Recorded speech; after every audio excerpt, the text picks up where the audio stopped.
Europe champion পিএসজিকে ঘুরিয়ে দিয়ে club বিশ্বকাপের শিরোপা জিতল ইংলিশ প্রিমিয়ার লিগের দল চেলসি।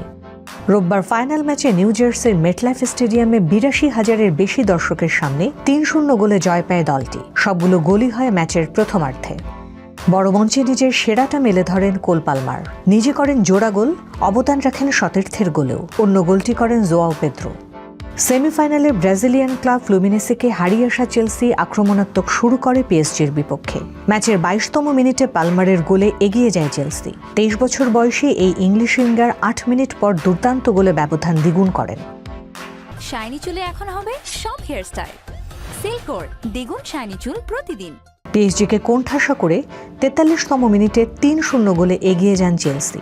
এই গোলেও জড়িয়ে আছে পালমারের নাম। তিনি পাস দেন বক্সে, অফসাইডের ফাঁদ এড়িয়ে বক্সে ঢুকে প্রথম স্পর্শে গোলরক্ষকের পাশ দিয়ে বল জালে পাঠান জোয়াও পেদ্রো।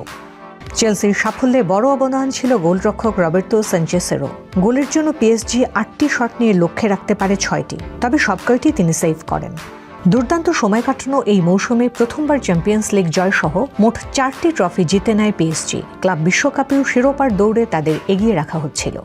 আসরে আগের ৬ ম্যাচে তারা কেবল একটি গোল হজম করেছিল বোতাফোগোর বিপক্ষে। বিপরীতে তারা গোল করেছিল মোট ১৬টি। তবে চেলসির সামনে পাত্তাই পেল না লুইস এনরিকের দল। এনসো মারেস্কার কোচিংয়ে চেলসি মৌসুম শেষ করল দ্বিতীয় ট্রফি জিতে। গত মে মাসে তারা রিয়াল বেতিসকে উড়িয়ে উয়েফা কনফারেন্স লিগের শিরোপা জিতেছিল।